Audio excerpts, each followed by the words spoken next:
আয়োজনে শুরুতে আনুষ্ঠানিকভাবে জানিয়ে রাখতে চাই, তাবিজ আমাদের নিয়মিত আয়োজন, শনিবারের আয়োজন, যেখানে জাহান অরণ্য যুক্ত থাকে আপনার জন্য। facebook.com/capitalfm 948 আমাদের অফিসিয়াল ভেরিফাইড ফেসবুক পেজে আজকের তাবিজের পুরো আয়োজনটি আপনারা শুনতে পাবেন এবং দেখতেও পাবেন, কারণ তাবিজের অডিও লাইভ স্ট্রিমিং কিন্তু চলছে। আশা করি সেই অডিও লাইভ স্ট্রিমিং আপনি যুক্ত হবেন। সেই সাথে আজকের এই তাবিজের লাইভ স্ট্রিমিংটিকে আপনি শেয়ার করে দেবেন সব বন্ধুদের সাথে, যাতে করে সবাই একসাথে আমাদের আয়োজনে যুক্ত হতে পারেন। আপনার নিজের জীবনের ঘটনা শেয়ার করবেন, বন্ধু আত্মীয় স্বজন যে কারো সাথেই এমন কোনো ঘটনা যদি ঘটে থাকে যেগুলো আপনি শুনেছেন, সেগুলো আপনি চাইলে শেয়ার করতে পারেন। যে ঘটনাগুলোর সঠিক কোনো ব্যাখ্যা বিশ্লেষণ আপনার আমার কারো কাছেই নেই।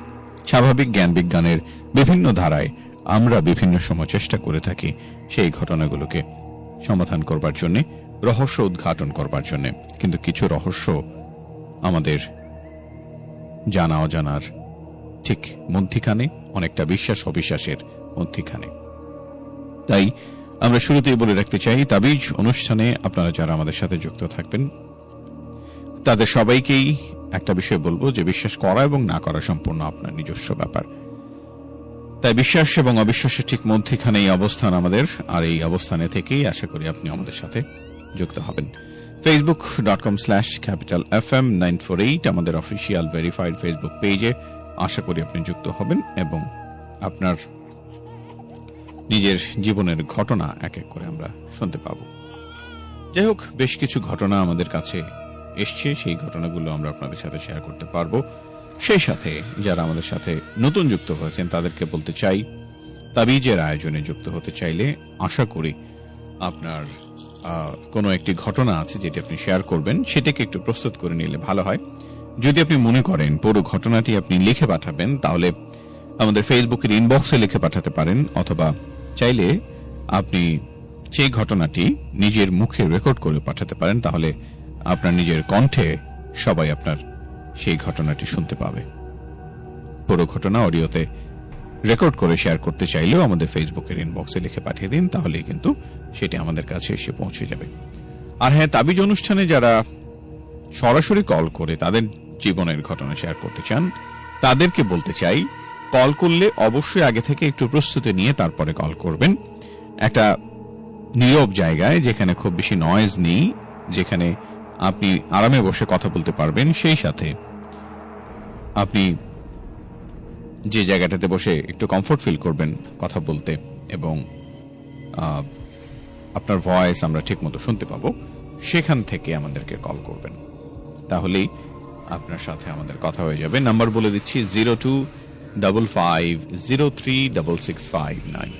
আবার বলছি 0255036659। এই নাম্বার কল করলেই আমাদের সাথে আপনি সরাসরি যুক্ত হয়ে যেতে পারবেন। অনেক ঘটনা আছে, তার মধ্যে আজকে আমাদের তাবিজ অনুষ্ঠানে তাবিজের গ্রুপের যে স্টোরি আছে সেটাতেই শুরু করব। একটা শেয়ার করা ঘটনা, জীবন চৌধুরী আমাদের প্রথম বন্ধু যিনি পাঠিয়েছেন, তার ঘটনা দিয়ে শুরু করছি আমাদের আজকের আয়োজন।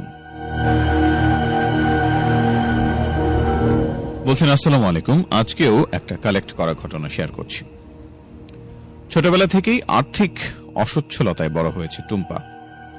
ওর বাবার অ্যাক্সিডেন্টের পর থেকে অভাব যেন আষ্টে পৃষ্ঠে ঘিরে ধরেছে ওদের। মা এলাকার চেয়ারম্যানকে ধরে একটা সরকারি অফিসে আয়ার কাজ পায়। মার আয়েই অনেক কষ্টে কোন রকমে সংসার চলে। ওতে আর বাবার চিকিৎসা খুব ভালোভাবে হয়ে ওঠে না। কোনো ভাই নেই, 3 বোন ওরা। টাকার অভাবে বড় 2 বোনের লেখাপড়া তেমন আর এগোয় না। অল্প বয়সে তাদের বিয়ে দিয়ে দায়মুক্ত হন মা। বড় এবং মেঝু জামাই টুকটাক সংসারে অবদান রাখায় এখন সংসারটা সচ্ছল না হলেও আগের মতো তেমন অভাব নেই তার। টুম্পার লেখাপড়া কোন রকম ভাবে চলছিল। এসএসসির ফর্ম ফিল আপের সময় স্কুলে আবেদন করতে হয়েছিল, কারণ অত টাকা জোগাড় করা ওদের পক্ষে সম্ভব ছিল না। এসএসসিতে খুব ভালো ফলাফল হওয়ায় শহরের সবচেয়ে ভালো কলেজে চান্স পেয়ে যায় টুম্পা। কিন্তু সেই কলেজের খরচ বহন করা ওর পরিবারের পক্ষে অসম্ভব ছিল। তাই ওর মা ওকে লেখাপড়া ছেড়ে দিতে বলে। কিন্তু ওর একটাই কথা, মা আমি ডাক্তার হব, ডাক্তার হয়ে আমি বাবার চিকিৎসা করব। ওর মা নীরবে শুধু আঁচলে চোখ মুছেন। কলেজে বিনা বেতনে পড়ার আবেদন করেন। ছাত্রী ভালো হওয়ায় ওর আবেদন মঞ্জুর হয়। দিনে কলেজ শেষ করে 4টা স্টুডেন্ট পড়িয়ে বই খাতা কলম ও আনুষঙ্গিক প্রয়োজন ও নিজেই পূরণ করে।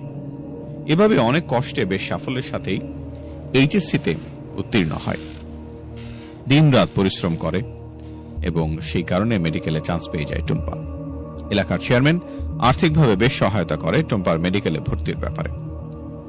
ও যখন হোস্টেলে উঠল তখন ওর রুমমেট দুজনের সাথে তেমন মিশতে পারত না, সব সময় নিজেকে গুটিয়ে রাখত। কারণ ওর রুমমেট দুজন ছিল বেশ অবস্থা সম্পন্ন। একজনের নাম ছিল তমা, আর একজনের নাম দিয়া। কিছুদিন যেতে না যেতেই ওদের সাথে বেশ সহজ হয়ে ওঠে। একদিন দিয়া বলল, আজ সন্ধ্যায় নিলয় স্যারের প্র্যাকটিক্যাল ক্লাস আছে মর্গে, জানিস তো? তমা বলল, জানি, কিন্তু একটা বিষয় বুঝি না, মর্গের মতো ভয়ঙ্কর জায়গায় কেন সন্ধ্যায় প্র্যাকটিক্যাল ক্লাস হয়, দিনে কেন হয় না? এবার টুম্পা হেসে উঠল। এত ভীতু কেন রে তুই তমা? ওখানে কি তুই একা থাকবি? ওখানে আমাদের ব্যাচের সবাই থাকবে। দিয়া মাঝখানে ফোরন কেটে বলল, জানিস আজকে জোস একটা খবর পেলাম। সবাই জানতে চাইল কি কি? আজ এক বড় আপুর কাছে শুনলাম নিলয় স্যার নাকি দেখতে হেভি হ্যান্ডসাম, যে কোনো মেয়ে তার চোখের দিকে তাকালেই নাকি প্রেমে পড়ে যায়। তমা জিজ্ঞেস করলো, আরেকটা অদ্ভুত কথা শুনেছি, নিলয় স্যার নাকি খুব রাতেই মর্গে প্র্যাকটিক্যাল করান, কারণ দিনে তিনি কখনোই ক্লাস নেন না।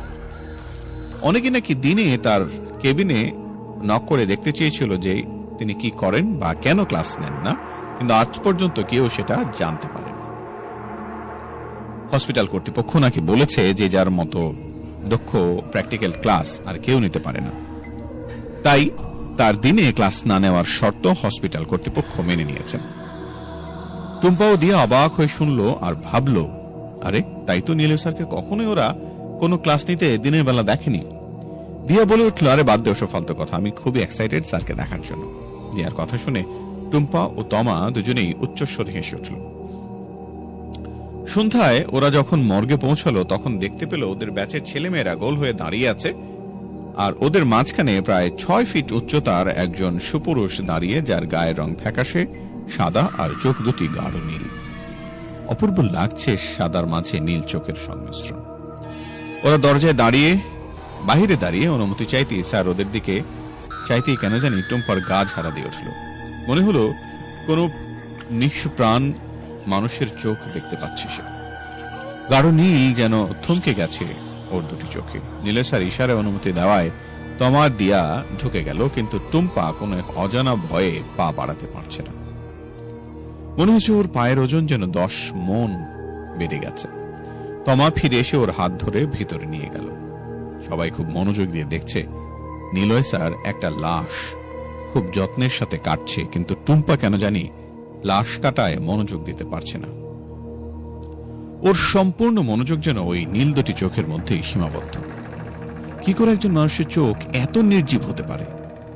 দেখলে মনে হয় থমকে যাওয়া নীলের পেছনে বিশাল এক অন্ধকার গহ্বর রয়েছে, যার কোনো তলদেশ নেই, শুধুই অসীম।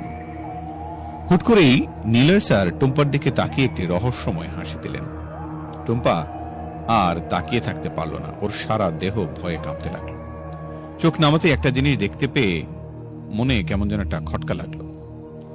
লাশ কাটা শেষ এবং সেলাইও ইতিমধ্যে সম্পূর্ণ হয়েছে, কিন্তু নিলয় স্যারের বাঁ সাইডে যে ছোট একটি টেবিল আছে তার ঠিক ওপরে একটি পরিষ্কার পাত্রে কলিজাটা পড়ে আছে।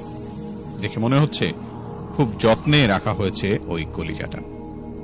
কেউ দেখে তাকাচ্ছে না, কিন্তু কলিজাটার উপর টুম্পার চোখ আটকে গেল। সবাই চলে যাচ্ছে, তুমি যাবে না? একটা ভরাট কণ্ঠস্বরে টুম্পার সম্ভিত ফিরে এলো। ও আর এক মুহূর্ত না দাঁড়িয়ে মর্গ থেকে ছুটে বেরিয়ে এলো। ওর জীবনে ভয় নামে কোনো অধ্যায় ছিল না। অনেক সাহসী ছিল টুম্পা, কিন্তু আজ কি হলো?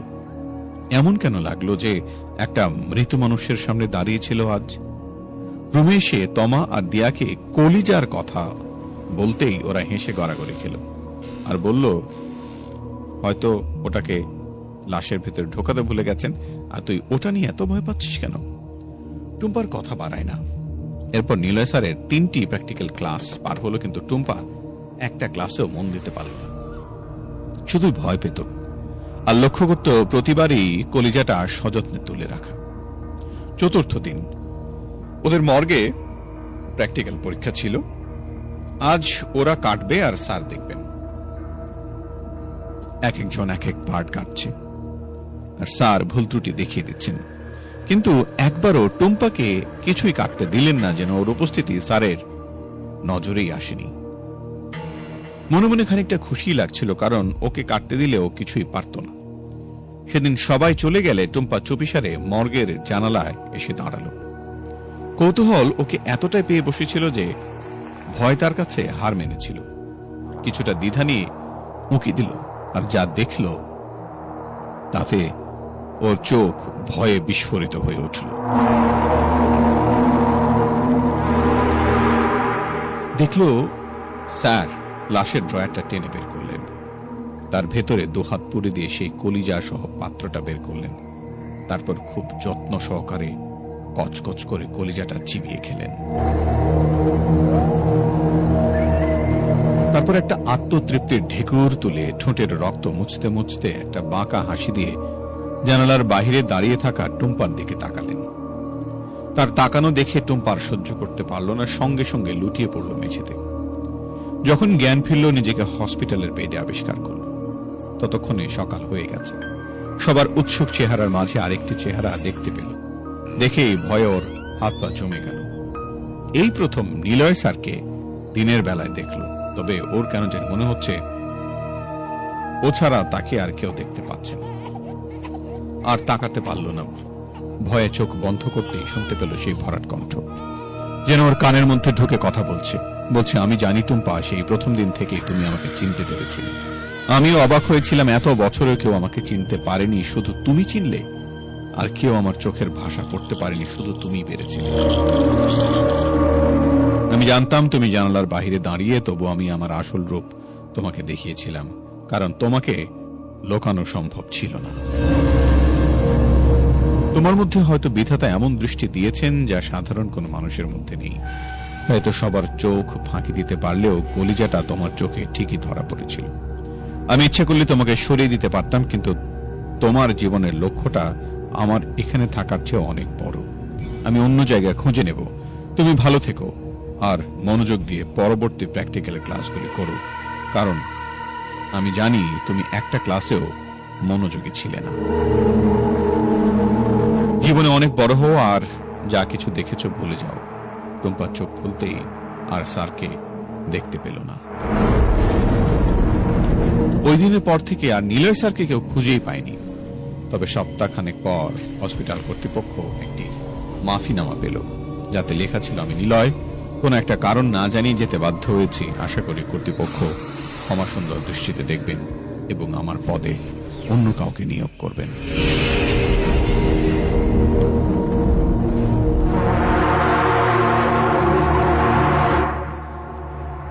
অনেক ধন্যবাদ জীবন চৌধুরী তোমাকে। অনেকেই আছেন মর্গের ঘটনা শুনতে চান, তাদের জন্য নিশ্চয়ই আজকের এই আয়োজনটি বেশ ভালো লাগবে। facebook.com/capitalfm 948 আমাদের অফিসিয়াল ভেরিফাইড ফেসবুক পেজে আশা করি আপনি জয়েন করবেন এবং সেখান থেকে আজকের যে লাইভ অডিও স্ট্রিমিং হচ্ছে সেটিকে শেয়ার করে দেবেন সব বন্ধুদের সাথে, যাতে করে সবাই একসাথে আজকের আয়োজনটিকে উপভোগ করতে পারেন। কারা কারা যুক্ত আছেন এবং কারা কারা শেয়ার করছেন তাদের কথা একটু বলতে চাই। আমাদের সাথে বেশ কিছু বন্ধু রয়েছেন যুক্ত, তাদের মধ্যে দেখতে পাচ্ছি Jibon Chowdhury, Nabil Tajwar Nabil, random status, Prince Musa আছেন আমাদের সাথে, রিপন আহমেদ আছেন, তিনি শেয়ার করছেন বিভিন্ন জায়গায়। জীবন চৌধুরী বরাবরের মতোই সবসময় অ্যাক্টিভ থাকেন। রিপন চৌধুরী শেষ থেকে রিপন আহমেদ, তিনিও সবসময় আমাদের সাথে যুক্ত আছেন। সুরাইয়া আফসানা আছেন যুক্ত, এঞ্জেল সাথী আছেন, তানভীর সুলতান, শোভন রয়েছেন। অনেক অনেক ধন্যবাদ সবাইকে সঙ্গে থাকবার জন্য। শামসুর রহমান শাওন মাত্র যুক্ত হয়েছেন, রবিউল ইসলামকে দেখতে পাচ্ছি, মাহিব আছেন, মুন্না সরকার রয়েছেন আমাদের সাথে, সেই সাথে জীবন চৌধুরী আছেন যুক্ত এবং তাবিজের গ্রুপের পেজের লিঙ্কটি দিয়ে দিচ্ছেন যাতে করে সবাই সেখানে যুক্ত হতে পারেন। আফিফা আছেন, আফিফা ইশরা মৌ, তিনি যুক্ত হয়েছেন আমাদের সাথে। আমার কাছে গল্প আছে বলছেন ফয়সাল, প্রত্যাশা করব যার কাছে গল্প আছে তারা চাইলে পুরো ঘটনা একসাথে রেকর্ড করে আমাদের কাছে পাঠিয়ে দিতে পারেন, অথবা টেক্সট করতে চাইলে ছোট্ট করে একটা টেক্সট করে জানাতে পারেন। তবে টেক্সট করলে পুরো ঘটনা আপনি একসাথে শেয়ার করতে পারবেন না, তাই পুরো ঘটনা একসাথে লিখে পাঠানোটাই সবচেয়ে বুদ্ধিমানের কাজ। যদি না পারেন তাহলে রেকর্ড করে পাঠিয়ে দিন, সেটি আমাদের কাছে এসে পৌঁছে যাবে এবং সেখান থেকে আপনার ঘটনাগুলো এক এক করে আমরা সবার সাথেই শেয়ার করতে পারবো। আর যদি আপনি মনে করেন আপনি পুরো ঘটনা গুছিয়ে সুন্দর করে বলতে পারবেন, তাহলে সরাসরি কল করুন, আপনার ঘটনা আমরা শুনব। নাম্বার বলছি 0255036659, দ্যাট ইজ মাই নাম্বার। চাইলে আপনি জয়েন করতে পারেন। আমরা একটি অডিও ক্লিপ শুনব, আমাদেরকে যিনি পাঠিয়েছেন তার অডিও ক্লিপ, নাম মাহমুদ রানা। এরপরে যদি অডিও ক্লিপ পাঠাতে চান জলদি করে রেকর্ড করে পাঠিয়ে দিন, আমি এক এক করে অডিও ক্লিপগুলো প্লে করার চেষ্টা করব। আসসালামু আলাইকুম রন্না ভাই। ওয়ালাইকুম আসসালাম। আশা করছি আপনি ভালো আছেন এবং আমিও আলহামদুলিল্লাহ ঠিকঠাকই আছি। তো আমি শেখ মাহমুদ রানা, গাজীপুরের যাদবপুর থেকে। আজকে আমি আপনাদের সাথে একটা ঘটনা শেয়ার করব। তো সেই ঘটনাটা ঘটে গেছে আমার জ্যাঠার সাথে। তো ঘটনাটা ঘটেছে যখন আমার জ্যাঠা ছোট ছিল, প্রাইমারি স্কুলে পড়ে। তো তখন তার সাথে ঘটে যাওয়া একটা ভয়াবহ একটা ঘটনা আমি বলবো।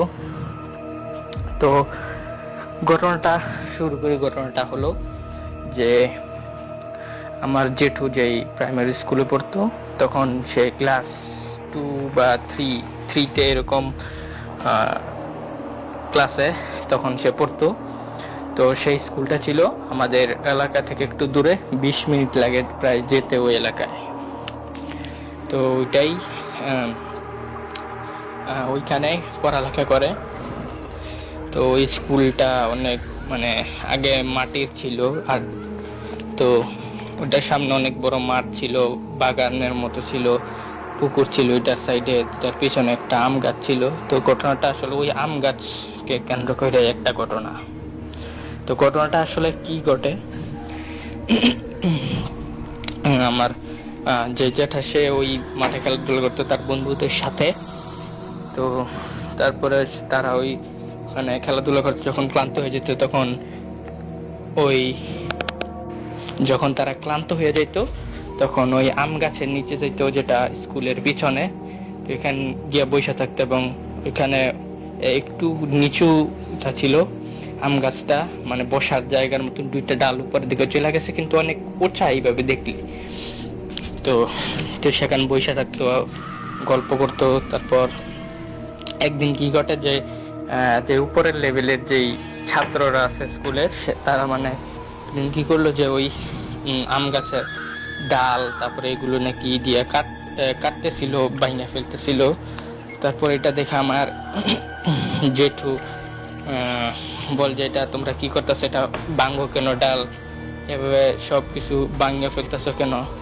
তার বলে তুই জানতে জানতে। তারপর আমার জেঠু গিয়া ওই স্কুলের স্যারকে বলে, তারপর সে এসে তাদেরকে থামায়, নিয়ে যায় যে এগুলো তোমরা এই গাছ এরকম করতেছো না, ভাঙতেছো কেন? তো তারপর তারা ওখান থেকে চলে যায়। তো ওই গাছটা অনেক মানে উঁচা ছিল এবং অনেক আম আসতো, এটা তো অনেক মিষ্টি মিষ্টি আম।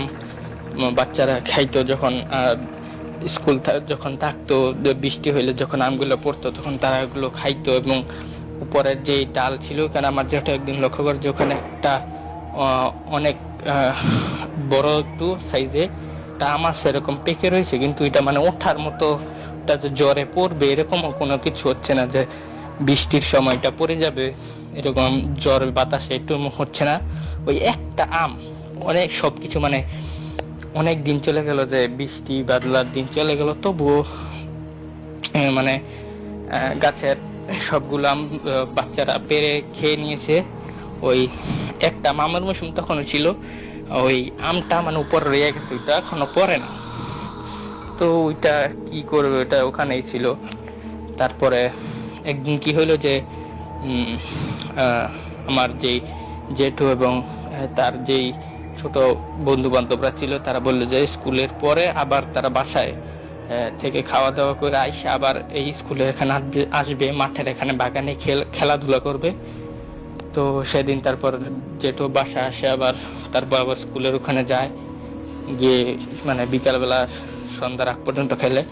তারপর যখন সন্ধ্যা হয়ে যায়, সন্ধ্যা হয়ে যাচ্ছে এরকম টাইমে যে বলে আমরা এখন চলে যাব, তাড়াতাড়ি আয়। তারপর এইরকম সময় মানে আমার জ্যাঠার মানে প্রচুর মানে প্রস্রাবের চাপ হয়। তো জানেন যে আসলে ছোটবেলা মানে যেই জায়গায় খাইতাম মানে ওই জায়গায়, তো ওই স্কুলের পেছনে আম গাছটার ওখানে মানে গিয়ে প্রস্রাব করে দিছে দাঁড়ায় ওই আমার জ্যাঠা।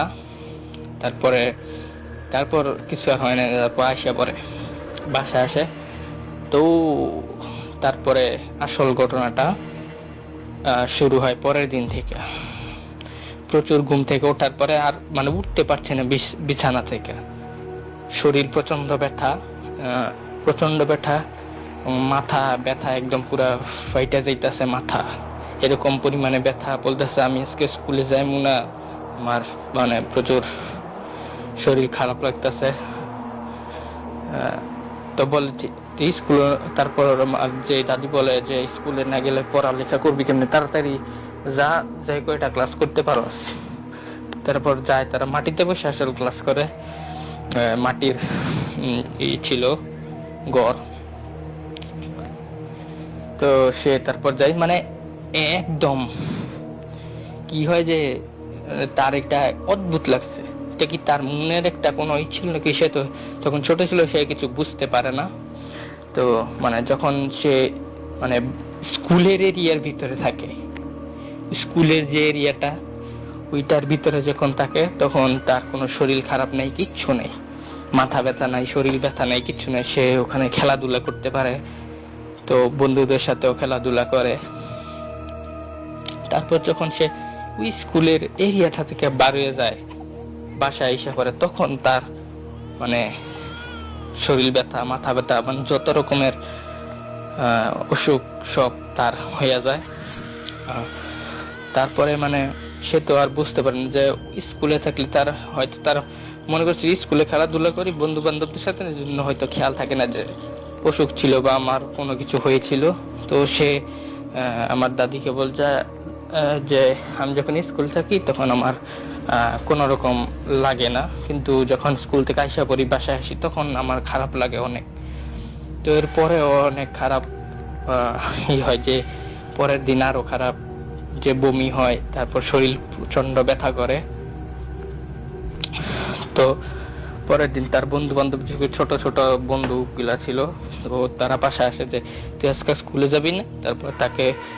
তারপর সে তো জানতো যে স্কুলে গেলে তার ভালো লাগতো, বললো ঠিক আছে আমি যাবো স্কুলে। তো তখন দাদি বললো তোর শরীর তো খারাপ, আজকে স্কুলে যাওয়া লাগতো না থাক। তারপর বললো যে আমি স্কুলে যাব, স্কুলে গেলে ভালো লাগে। স্কুলে গেলে একদম সব নাই দাও, তার শরীর ভালো একদম, সে ক্লাস করে ঠিক মতো, খেলাধুলা করে সব আগের মতো। তো যখন আবার এরকমই যে বাসায় মানে স্কুল থেকে এরিয়া থেকে বের হলেই এরকম তার শুরু হয় সমস্যা। এইভাবে মানে দাদি একদিন লক্ষ্য করলো যে বাসায় আসলে কিসের এত সমস্যা। তারপর সে একদিন একটা কবিরাজের, যেহেতু আগের দিন মানে আগে কোনো সমস্যা বা অসুখ দেখা দিলে আগে ডাক্তারের কাছে না গিয়ে কবিরাজের কাছে যাওয়া হতো। তো কবিরাজের কাছে গিয়ে একটা তেল পরা তো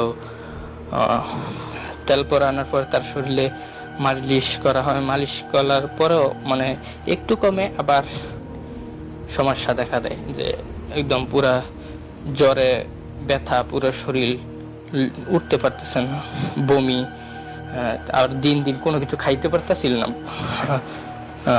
একদম শুকায় যাচ্ছে, কালো হয়ে যাচ্ছিল একদম, কোনো কিছু খাইতে পারে না। তো এরকম হচ্ছে কি ব্যাপারে, এরকম হয় কেন?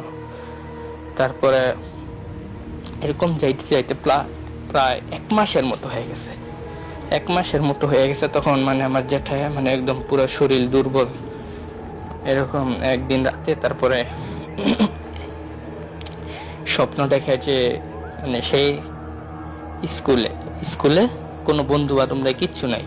সে স্বপ্নের মাঝে ভাবছে যে হয়তো স্কুল বন্ধ নাকি এরকম, স্বপ্নের ভেতরে এটা। তো মানে স্বপ্নের মধ্যে দেখছে স্কুলের ওখানে মাঠের এখানে দাঁড়ায় আছে, তো দেখে ওখানে দাঁড়ায় আছে কেউ নাই। তো হঠাৎ করে দেখে যে দূর থেকে একটা মানে গরু, ষাঁড় এরকম ছুঁইটা আসতেছে তার দিকে অনেক দ্রুত গতিতে, তাকে গুঁতো মারবে এরকম। তো সে তো ভয় পায়, তারপরে ভয় পেয়ে দৌড় দেয়। একদম দৌড়াতে দৌড়াতে সে ওই স্কুলের পিছনে আম গাছের ওইখানে চলে যায়। তো ওই ষাঁড় গরু যেটা, ওইটাও তাকে মারার জন্য অনেক চেষ্টা করতে থাকে, যে গুঁতো মারবে এরকম করবে।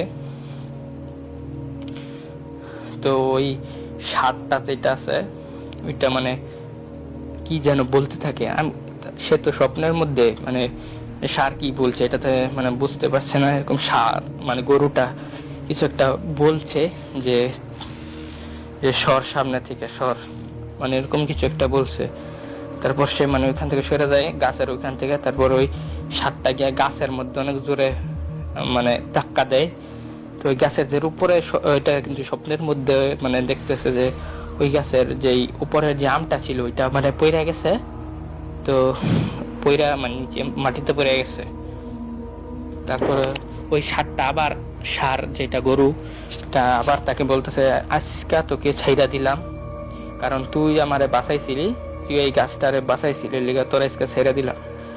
তো তারপরে এইটা বলে মানে যেহেতু অনেক ভয়ানক একটা স্বপ্ন ছিল, তো তারপরে তার ঘুম মানে ভাঙা যায়। ঘুম ভাঙার পরে মানে সে উইঠা বইসা থাকে, পাটিতে ঘুমাইতো, উইঠা বইসা থাকে, কিন্তু কাউকে কিছু বলে না। তারপর মানে সে লক্ষ্য করে যে তার বালিশের ওইখানে ওই আমটা যেটা সে দেখেছিল স্কুলে, ওই আমটা তার বালিশের কাছে। তারপর সে মানে কোনো কিছু বুঝতে পারে না, আটকা মানে অনেক চিৎকার দেয়। তো তারপর দাদি আসে, দাদি এসে জিজ্ঞেস করে যে কি হয়েছে। তারপর সব একদম বিবরণ যে বলছে আমার কাছে এরকম হয়েছে, যে এখানে দেখো একটা আম এটা হয় স্কুলের যে গাছের আম ওইটা। তারপর দিন একটা দাদি হুজুরকে মুন্সি বলতো, যে মুন্সিকে নিয়ে আসছে মুন্সি। তো সে এসে বলে যে তুমি বাইসা গেছো, তুমি আর কোনো সময় এরকম করো না, আর কোনো গাছের নিচে কোনো সময় এরকম জায়গায় প্রস্রাব টস্রাব করবে না। তো তাকে পানি পরাব দেয়, তারপর বলে যে গোসল করতে এটা দিয়ে আর খাইতে, যাতে ভয় টয় না পায়। তো তারপরে তার আর কোনো সমস্যা হয়নি। এই ঘটনাটা তার জীবনে অনেক মানে ভয়ানক একটা ঘটনা ছিল। তার কাছে তার আরো 2-3টা এরকম ঘটনা আছে, আমি পরবর্তীতে তো জানাবো, কারণ তার কাছ থেকে আমি শুনেছিলাম। আমার সেই জ্যাঠা 2017 সালে মারা গেছে রমজান মাসে। তো তার জন্য সবাই দোয়া করবেন। আর আসসালামু আলাইকুম অরণ্য ভাই, আশা করছি এইভাবেই হতে থাকবে তাবিজ, আর আমরাও শুনতে থাকবো। আসসালামু আলাইকুম। ওয়ালাইকুম আসসালাম, অসংখ্য ধন্যবাদ শেখ মাহমুদ রানা আমাদের সাথে যুক্ত থাকবার জন্য। facebook.com/capitalfm 948 যারা যুক্ত আছেন তাদের সবার জন্য অনেক অনেক শুভ কামনা। ঠিক এভাবেই আমাদের সাথে যুক্ত থাকবেন। যারা এখনো ঘটনা পাঠাননি, চাইলে পুরো ঘটনা আপনি আমাদের সাথে শেয়ার করতে পারেন। তাবিজের আজকের অডিও লাইভ স্ট্রিমিংটি সবার সাথে শেয়ার করে দেবেন, যাতে করে সব বন্ধুরা একসাথে আমাদের আয়োজনে যুক্ত হতে পারেন। কারা কারা নতুন যুক্ত হয়েছেন তাদের কথা বলতে চাই। আজিজুল রয়েছেন আমাদের সাথে, রয়েছেন সিয়াম, অর্পা রয়েছেন, নজমি, রিমন, মোহন আছেন, দিদার, তিয়াশা রয়েছেন, চাঁদনি রাত, সুমন, তানভীর, ফয়সাল, অপু ভুইয়া, রাফসান, মেহেদি, আর অনেক বন্ধু। সবার জন্য অনেক অনেক শুভকামনা, অনেক অনেক ধন্যবাদ আমাদের সাথে যুক্ত থাকার জন্য। আমরা আরো কিছু ঘটনায় যাব, তবে তার আগে আরো একটা অডিও আপনাদের জন্য প্লে করতে চাই। এবার যিনি পাঠিয়েছেন তার নাম। আসসালামু আলাইকুম অরণ্য ভাই, আমি গত সপ্তাহে একটা ঘটনা শেয়ার করছিলাম। আমি এই সপ্তাহে একটা ঘটনা শেয়ার করব। এটা আমার নানুর সাথে ঘটে যাওয়া। আমার নানু সেটা নিজের মুখেই শেয়ার করবে। আসসালামু আলাইকুম। আমরা 2 ভাই 2 বোন ছিলাম। তারপরে ওই আমার বড় ভাই আমার নানির সাথে থাকতো সবসময়। আমার বড় ভাইয়ের নাম নুর ইসলাম। ও আমার নানি পাতা বাগানে পাতা ঝাড়ু দিতে যাইতো। তা ঝাড়ু দিতে দিতে আর ওই আমার ভাইয়ের কথা মনে নাই। এদিক দিয়ে কি করছে, একটা খাল আছিল, মাঝখানে একটা খাল থাকে, তারপরে একটা বাগান। তো এই পারে আমার ভাইয়ে আর ও পারে হয়েছে আমার নানি। পাতা ঝাড়ু দিতে দিতে আমার ভাইয়ের কথা মনে নাই কে, ওই মনে পড়ার পরে কইছে হায় আমার নাতি কই। তাই ওই পাতা মতো ফালাই দিয়ে ওই কি করছে, খালের ভিতরে নামছে।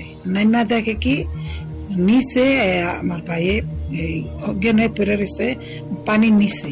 পাহাড় ধাক্কা লাগছে মতনে ভাইসা উঠছে মতনে চিক্কের মাক্কের পাইরা আমার সবাই বাপসা সারা ফুবুরা আমার আম্মা এরা সবাই চিক্কের পারছে। চিক্কের পারার পরে এখন ওই দেখছে মরে গেছে গা।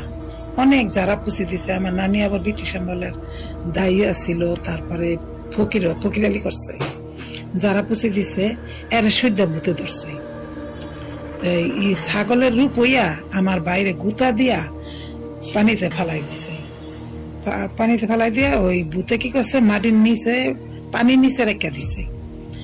রেখে দেওয়ার পরে উঠাই লই আইছে আইনা সবাই চিকে পাকর এনে বাঁচবই না। সকালে এরকম 10টার দিকে এরকম হয়েছে, সারাদিন রয়েছে। তার বিকালে আবার কবর খুঁজছে, বাঁশ কাটিয়া লাইছে, কবর খুঁজছে, এরপরে মাটি দিব, কাপড় হচ্ছে। 5 বছরের ছিল আমার বড় ভাইয়ের, ওই সময় 5 বছরের ছিল। আমরা হই নাই, আমি সবার ছোট। তারপরে ওই করলো কি, এই আমার মা কান্তাছে কই বাত এখানে রাইতে। ওই ভূতরা কি করছে, আমার নানি তো ছুটে গেছে গা মতনে আমার নানি বলতাছে যে তুই কর, আমার ওস্তাদের লই আয়, আমার ওস্তাদের আইনা দেয়া। কয় কি হয়েছে, আমার চাচায় মাটি দেওয়ার লেগে অনেক কাছে দিব না, যেটা ধরে রাখছে। কয় না আমি মাটি দিতে দিব না, আমি না দেখে মাটি দিতে দিব না। গোসল মোসল করাইছে, ই করছে, মাটি দিতেই দিব না। হ্যাঁ শালা রাতে 12টা বাজে এসে গেছে, ওই ওস্তাদের কাছে গেছে। আমার আম্মা ওস্তাদের কাছে গেছে মতন কয় কি, অনেক বকাবিদ্য করছে। কয় আমি যাইতে পারি একটা শর্তে, 8টা কালার গাছ আছে না, ওইটা যদি একটা নেই, যদি শিকড় আনতে পারস তো আমি যাবো, নাইলা যাবো না। তা তো মা উনি কি করছে, মা যতক্ষণ আমার হাত ছিঁড়া যাক, আমার হাত কাটতে যাক, তারপর আমি একটানে শিকড় উড়াইমই। তো এরকম করে বাচ্চা আছে দেখে যেরকম উঠতে আইছে, ওইটা হইলে আর পরীক্ষা ওস্তাদের। ও করছে কি, আমার মা এই শিকড় টাইনা উড়াইয়া এই ওস্তাদের কাছে গেছে মতনে এই ওস্তাদে আমাকে বাসায় আইছে। আসার পরে আমার নানির অনেক বকাবিদ্য কইলো যে এরকম কিছু কলম কয় নাই। তারপরে কইছে তুই পাতা সরতে গেছ, তুই তোরে ধরছে, তোর নাতিরে ধরছে এই ছাগলের রূপইয়া, এর সব কইতাছে।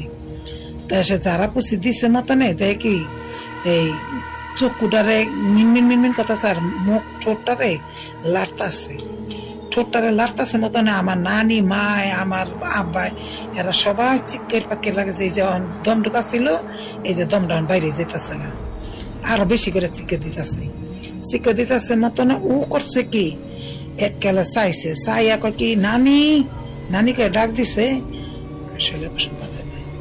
নানিকে ডাক দিছে। এরপরে এই সবাই চুপ, কান্দাকাটি চুপ। সে ওস্তাদের জিগাইলো তোরে কেমনে হালাইছে রে ভাই। কয় শালার পর শালা একটা আইছে, ছাগল আইছে, ছাগলটা আইয়া আমার গুতা দিয়া করলো কি পানির ভিতরে ফালাই দিল। পানির ভিতরে ফালাই দিয়া এরপর বিরাট বড় একটা কি জানি মানুষ হইলো। মানুষ হইয়া আমার খালি চুবাইতে আর আমি কইতে পারি না, পানির ভিতরে সে কয় তোমার নানিরে ডাক দাও। কয় নানিরে ডাক দিচ্ছি, নানি শোনে নাই। তারপরে কি করলো, এই মরা মানুষ ও দিক দিয়ে আবার কবর খুঁজে লাইছে, কাফানের কাপড় আনছে, বাঁশ কাটছে, সবকিছু করে ফেলাইছে। সে এই যে মানুষ এই হয়েছে মতন, যাতে হয়েছে মতন এলাই কবর আবার মাটিতে থইছে, আর ওই কাপড় ওই ফেরত দিয়ে আইছে, আর বাঁশ বুস পুড়িয়া ফেলাইছে। এই আমার ভাইয়ে বাচ্চা গেছে গা, এই আমার ভাইয়ের জীবনের গল্প আমার নানি আমাকে কাছে বলছে। আমার ভাই এখনো বাচ্চা আছে, এখন এর 5-6টা পোলা, 4টা মাইয়া। আর আমার ভাবি মরে গেছে গা, আমার ভাই এখনো বাচ্চা আছে বর্তমান।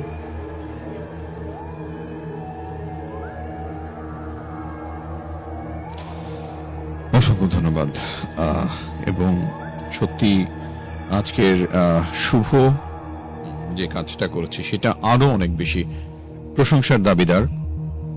তার ফ্যামিলি মেম্বারদের কাছ থেকে, তার নানির কাছ থেকে পুরো ঘটনা নিজ কণ্ঠে রেকর্ড করে আমাদের কাছে পাঠিয়েছে। এমন অনেক জায়গায় কিন্তু আছে, হয়তো আপনার বাসার পাশে কোনো দোকানের কোনো দোকানদার আছেন যিনি কোন একটি ঘটনা বলেছিলেন, আপনি তার কাছ থেকে পুরো ঘটনা শুনে নিতে পারেন, রেকর্ড করে নিতে পারেন। আপনার বন্ধু হতে পারে, আপনার আত্মীয় হতে পারে, আপনার কোনো পরিচিত জন হতে পারে, সেই যেরকম করে আপনার বাবার কাছ থেকে, আপনার দাদা, মামা, খালা, ফুফু, যে কারো কাছ থেকে আছে। এতে করে হবে কি, আপনার সাথে আপনার সেই পরিবারের বয়োজ্যেষ্ঠ যে সদস্য রয়েছেন তার সাথে আপনার হৃদ্যতার সম্পর্ক আরো একটু বাড়বে। তাকে আপনি শোনালেন যে এই যে দেখো, তোমার পুরো ঘটনাটা কিন্তু তাবিজ অনুষ্ঠানে শেয়ার করা হয়েছে। তো সেই কাজটা অন্যরাও চাইলে করতে পারেন।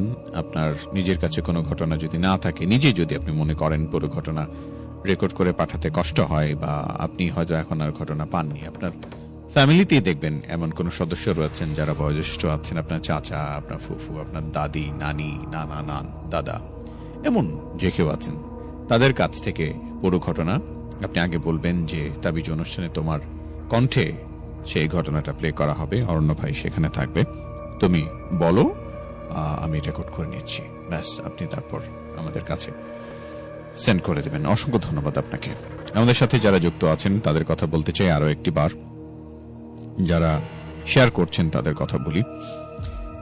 আতিক রহমান রয়েছেন সঙ্গে, সেই সাথে রয়েছেন মফিজুল ইসলাম শেখ, রয়েছেন আমাদের বরাবরের মতোই সিয়াম আল সাফি, রয়েছেন দ্বীপ, যার নাম হচ্ছে সিনান্ত দ্বীপ, আচ্ছা, সেই সাথে রয়েছেন র্যান্ডম স্টার্স বলেছি প্রিন্স মৌসা আছেন আমাদের সাথে। যাই হোক, আরো অনেকে আছেন, আলমগীর হোসেন আকাশকে দেখতে পাচ্ছি। আতিক রহমান, ভালো আছি, অসংখ্য ধন্যবাদ আপনাকে আমাদের সাথে যুক্ত থাকবার জন্য। সেই সাথে যারা ঘটনা পাঠিয়েছেন, আমাকে পড়তে বলেছেন, তাদের ঘটনাগুলো এক এক করে আমি পড়তে চাই। তবে পুরো ঘটনা আপনি চাইলে অডিওতে রেকর্ড করে পাঠিয়ে দিতে পারেন, সেটা তো আপনাকে আগেই বলেছি। ছোট ছোট, বড় বড় বা যে কোনো ঘটনা, এবং সবচেয়ে ভালো হয় আসলে আপনি যার কাছ থেকে ঘটনা শুনেছেন, যদি সম্ভব হয় তার কাছে আরেকবার বলুন যে সেই ঘটনাটা আপনি বলুন, আমি রেকর্ড করে নিচ্ছি, আমি সেটা তাবিজ অনুষ্ঠানে অরণ্য ভাইয়ের কাছে পাঠিয়ে দেবো, ব্যাস, তাহলে সেটা আমার কাছে এসে পৌঁছে যাবে। যাই হোক, এক এক করে অনেকগুলো ঘটনা আছে, সবগুলো ঘটনাই শেয়ার করবো। তাসনিয়া তুহিন রয়েছেন আমাদের সাথে, নাসরিন আক্তার, অনামিকা আছেন, আরিফুল ইসলাম রয়েছেন, সেই সাথে রাকিব খান রয়েছেন, ফরহাদ রয়েছেন, নীল, ফিরতি দেখা, সোহেল সরকার আছেন আমাদের সাথে, পারভেজ, সেই সাথে আশিক, গগন জিহাদ আছেন আমাদের সাথে, রনি সরকার সহ আরো অনেক বন্ধু রয়েছেন। অসংখ্য ধন্যবাদ সবাইকে। ছোট্ট বিরতি নেব, বিরতির পর আবার ফিরে আসছি, সঙ্গে থাকুন। Capital FM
আরেকবার স্বাগত জানাচ্ছি শনিবারে বিশেষ আয়োজন তাবিজে জাহান অরণ্য আছে আপনার সাথে facebook.com/capitalfm 948 জয়েন করে থাকলে অসংখ্য ধন্যবাদ, না করে থাকলে প্রত্যাশা করব এখনই জয়েন করবেন।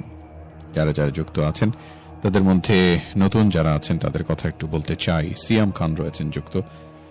সিয়াম খান, আপনাকে স্বাগত জানাচ্ছি তাবিজের আজকের আয়োজনে। জুনায়েদ সরকার রিজন আছেন আমাদের সাথে, সেই সাথে আছেন এমডি রাকিব হোসেন বলছেন, সেই সাথে আছেন সাদিয়া, রয়েছেন আমাদের আরো বেশ কিছু বন্ধু। সবাইকে অসংখ্য ধন্যবাদ সঙ্গে থাকবার জন্য।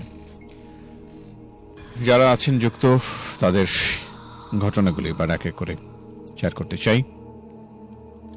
সবগুলো ঘটনাই আশা করি আমরা আপনাদের সাথে শেয়ার করব। প্রিন্স শাফায়াত আছেন আমাদের সাথে। 2015 থেকে 2019 সাল পর্যন্ত আমি অনেক অসুস্থ ছিলাম এবং একদিন রাত 4টা বাজে তাজা মুরগি খেয়ে ফেলেছিলাম। যাই হোক, এখন অনেক ভালো আছি, সুস্থ আছি। আমার সাথে অনেক কিছু হয়েছে। প্রিন্স শাফায়াত, আপনাকে অনুরোধ করব আপনি আমাদেরকে আপনার পুরো ঘটনা নিজের কণ্ঠে রেকর্ড করে পাঠিয়ে দিন। আপনি যেখানে আজকে ইনবক্সে যেখানে আপনি টেক্সট করেছেন সেখানেই পুরো ঘটনা আপনার নিজের কণ্ঠে রেকর্ড করে পাঠিয়ে দিন। সেই ঘটনাগুলো আমরা সবার সাথেই শেয়ার করবো আশা করছি। আমাদের সাথে যারা যুক্ত আছেন, রানা, তার ঘটনা আমরা কিছুক্ষণ আগে শুনলাম। আমরা মনে হয় একটা ফোনে যাই, যেটা এই মুহূর্তে সবচেয়ে বেশি প্রয়োজন। দেখি আমাদের সাথে কে আছেন যুক্ত। হ্যালো, সালাম আলাইকুম। ওয়ালাইকুম আসসালাম, কে বলছেন? বুঝিনি, কি নাম আপনার? প্রিন্স। জি প্রিন্স, তাবিজ অনুষ্ঠানে স্বাগত জানাচ্ছি। জাহান অরণ্য আছি আপনার সাথে। কি ঘটনা শেয়ার করবেন আজকে আমাদের সাথে আপনি? জি, আমার ঘটনা হলো যে আমার চাচাতো ভাইকে নিয়ে। জি, আমি সেই ঘটনা কয়েক বছর আগের ঘটনা আমি বলছি, আপনি শুনে থাকি। জি বলুন, আমরা শুনতে পাচ্ছি। যে আমার চাচাতো ভাইকে নিয়ে সে ঘটনা হলো, উনি এখন নাই। তো আমার বড় ভাই এবং আমার ফুফাতো ভাই স্পেশাল বাজার থেকে হইতে আসার সময় একটি নদী ছিল আর কি। নদীর পাশ দিয়ে আসার সময় আমাদের রাস্তা ছিল আর কি, প্রায় বড় রাস্তা। আসার সময় নদীর পাশ দিয়ে আর কি রাস্তা আসতে হয়। তারপর তারা দুজন বাজার থেকে আসার সময় তাদের হঠাৎ করে নজর পড়ে আর কি সেই নদীতে। তখন নদীতে নজর পড়ার সাথে সাথে তারা দেখলো যে রাজাহাঁস। তারপর বাড়ির কাছাকাছি আসার পরেও আবার সে নদীতে তাকালো, দেখলো যে আবার রাজাহাঁস। আমার বড় ভাই এবং চাচাতো ভাই, ফুফাতো ভাই, তারা দুজন বললো হাঁস দুটো খুব সুন্দর। আমাদের সাথে সাথে ওরা প্রায় 8 কিলোমিটার দূর রাস্তা ওই নদীর পাশ দিয়ে আর কি আসার সময় হাঁসগুলো খুব সুন্দর আর কি, রাজাহাঁস। তারপর সে বললো যে আসার সময় যে আমাদের এই সাথে সাথে বারবার তাকালাম নদীর দিকে, দেখলো যে এই রাজাহাঁস দুটোই। আসার সময় তো আমাদের নদীর এপার থেকে ওপারে আমাদের বাসা বাড়ি, তো ওই একটা ব্রিজ আছে, এই ব্রিজ আর কি আমাদের উপরে যেতে হয়। তারপর তারা ব্রিজে ওঠার সময় আবার নদীতে তাকালো যে আবার রাজাহাঁস। আমার বড় ভাই বললো যে হাঁস তো অনেক সুন্দর, তো হাঁসটা আমরা ধরবো। ভাই বললো ঠিক আছে, তাহলে আমরা বাড়িতে যাই, তারপর আমরা দুজন তো ধরতে পারবো না, আমরা সবাই মিলে এই হাঁসগুলো ধরবো। আমাদের নদীটা ছিল ছতিয়া নদী, স্পেশাল থেকে আর কি পুরো গ্রামে ঢুকছে। তো সকলকেই বললো বাসায় গিয়া যে এই দুইটা হাঁস খুব সুন্দর, চল আমরা সবাই ধরতে যাই। তো সবাই বললো ঠিক আছে, হাঁস কোথা থেকে আসছে, এটা কেমনে ধরবা? নদীটা ছিল অনেক বড় এবং স্রোত ছিল এবং পানি অনেক ছিল। তারা সাহস করে সবাই মিলে হাঁস ধরার জন্য তারা পানিতে নামলো আর কি। পানিতে নামলে তখন সবাই হাঁস ধরা শুরু করলো আর কি। অনেক ধাওয়া করতেছিল, হাঁস ধরতে পারেনি। হাঁস ধরতে না পারাই তো আমাদের যে বাইক নিয়ে ঘটনা ঘটছিল, উনি আবার একটু অসুস্থ ছিল। অসুস্থ থাকায় উনি আবার পানিতে নামার জন্য তারা করতেছে, বাহানা করতেছে। তো ওরা আরো অনেক মহিলারা তারা দাঁড়ায় তামাশা দেখতেছে, হাঁসগুলো কেমনে দেখ সুন্দর, কেমনে ধরতেছে, সবাই আর কি আসলো আর কি, এটা দেখলো আর কি। তো উনি আমার বড় ভাই যে ছিল, উনি কিন্তু অসুস্থ, উনিকে নিয়ে ঘটনা আর কি। উনি অসুস্থ থাকায় সকলে বলতেছে, এই দেখো তুমি এখানে নামো না, তুমি অসুস্থ মানুষ, যে স্রোত পানি, এটা তো তুমি টিকে থাকতে পারবা না।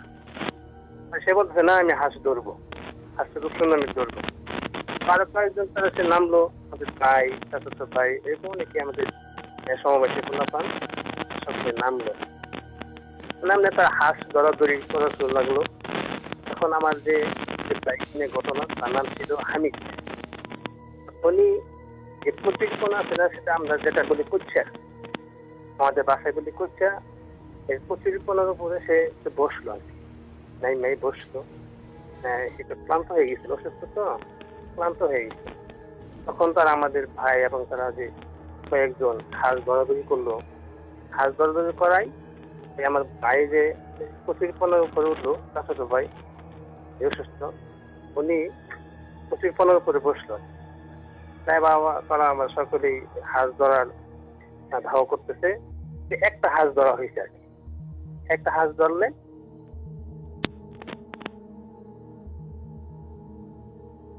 জি বলুন, শুনতে পাচ্ছি। Hello hello hello. আচ্ছা, আমার মনে হয় লাইনটা ড্রপ করে গেছে। অসংখ্য ধন্যবাদ ভাই, কষ্ট করে আমাদের সাথে যুক্ত ছিলেন, এবং ফোনে কথা বললে এরকমটা হয় মাঝে মাঝে, লাইন ড্রপ করে যায়। প্রত্যাশা করবো এর পরের বার যখন আপনার সাথে কথা হবে তখন যেন পুরো ঘটনা আমরা একসাথে শুনতে পারি। আমি কিছু প্রত্যাশা করবো যে আপনি আবারও যুক্ত হবেন, হয়তো আজ না হোক আগামী সপ্তাহে অবশ্যই। যারা যারা আমাদেরকে লিখেছেন তাদের কথা একটু প্রত্যয় স্বীকার করতে চাই। আমাদের সাথে রয়েছেন জাকারিয়া ইসলাম শুভ, অনেক অনেক ধন্যবাদ আপনাকে। কিছুক্ষণ আগে আপনার একটি ঘটনা আমরা প্লে করেছি, আশা করি এইভাবে যুক্ত থাকবেন। রানা আছেন আমাদের সাথে, সেই সাথে প্রিন্স শাফায়েত রয়েছেন, বরাবরের মতো তিনি অসুস্থ ছিলেন এবং সেই কথা তিনি বলেছেন একবার তাজা মুরগি খেয়ে ফেলেছিলেন। সেই ঘটনাটা অবশ্যই একটু রেকর্ড করে আমাদের কাছে পাঠিয়ে দেবেন, যাতে করে পুরো ঘটনা আমরা সবার সাথে শেয়ার করতে পারি। রয়েছেন তাহসান তুহিন, রয়েছেন সাজ্জাদুল ইসলাম রিয়াদ, রয়েছেন নাসরিন আক্তার অনামিকা, অসংখ্য ধন্যবাদ আপনাকে। রাকিব খান রয়েছেন যুক্ত, ফরহাদকে দেখতে পাচ্ছি, অসংখ্য ধন্যবাদ আপনাকে। জহির রয়েছেন সাভার থেকে, তিনি শুনছেন। নয়নকে দেখতে পাচ্ছি, বিডি হ্যাকার্স বলছেন হ্যালো ভাইয়া, অসংখ্য ধন্যবাদ আপনাদেরকে। সুমাইয়া আফরিন আনিকা আছেন আমাদের সাথে যুক্ত, হাই হ্যালো সুমাইয়া, কেমন আছেন আপনি? আশা করি এইভাবে যুক্ত থাকবেন।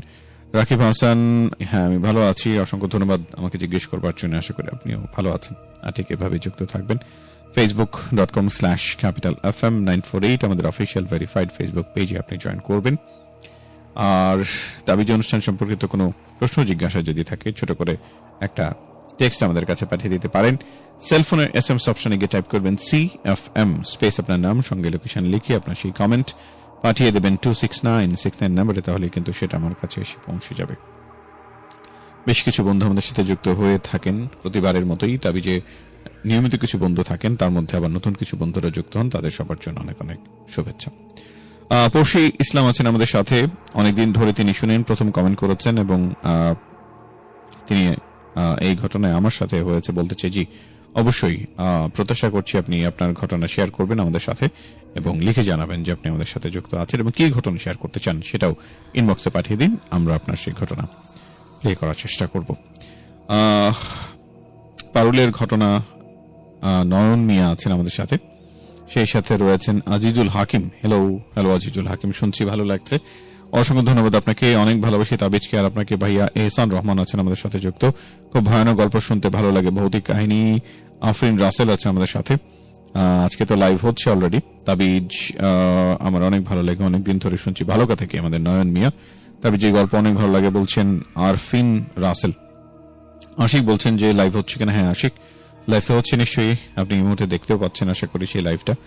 আর যদি আপনি আজকে লাইভটা পেয়ে থাকেন তাহলে নিশ্চয়ই সেই লাইভটাকে শেয়ার করে দেবেন, যাতে করে সব বন্ধুরা একসাথে আমাদের সাথে আজকে লাইভে যুক্ত হতে পারেন।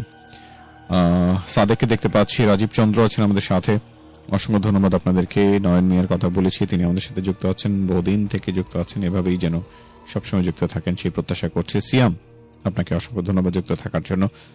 এই ঘন্টা একেবারে শেষের দিকে আমাদের সাদিয়া আক্তার আমাদের নিয়মিত একজন বন্ধু, তিনি শেয়ার করেছেন বিভিন্ন পেজে, বিভিন্ন গ্রুপে। অসংখ্য ধন্যবাদ আপনাকে তাবিজের প্রতি ভালোবাসা প্রদর্শন করবার জন্য।